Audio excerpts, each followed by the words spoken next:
In the case of Stephen in your reading, an example was given of how an ADHD coach helped Stephen to overcome some challenges. In your discussion, I asked you to consider what the key ingredients for success were. What I hoped that you offered in the discussion about what was helpful for Stephen was several things. First, the fact that the coach worked collaboratively with Stephen was important. The coach ensured that what they were working on was owned by both Stephen and the coach. Second, a key factor was that the coach encouraged Stephen to advocate for himself. Note that it did not say that the coach stepped in to advocate for Stephen. I think that this point is particularly important in Stephen's case, given his developmental stage. As a 16-year-old, he likely desires to be seen as independent and capable. Identity is a critical developmental stage for a teen, and we want Stephen to be able to see himself as capable of advocating for himself. It is important to note that this may not be as important when we are coaching a much younger child than Stephen. A third thing I hope you took away from the case of Stephen was that the coach was strongly strength-based. The coach took time to discover that a strategy of the past used to help Stephen with his memory problems.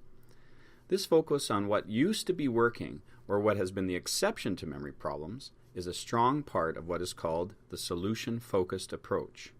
There's ample research on the effectiveness of this solution-focused approach, which tends to focus on what is working as well as exceptions to the problem.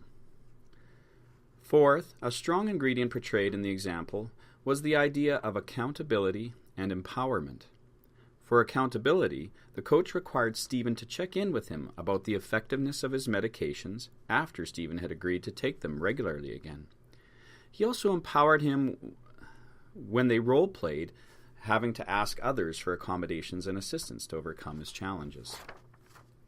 Finally, this coach was effective in keeping in mind that Stephen is a 16-year-old on the doorstep of adulthood. The coach wanted to ensure that they did more of the do with and cheer on rather than doing for.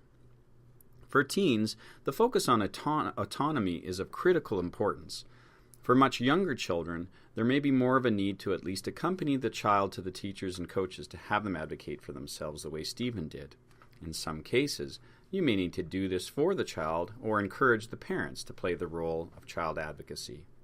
In some, you must consider what the capability is, given the child's age and stage. This concludes this module. I hope that these principles and skills will serve you well as you work to be a positive influence with your mentees.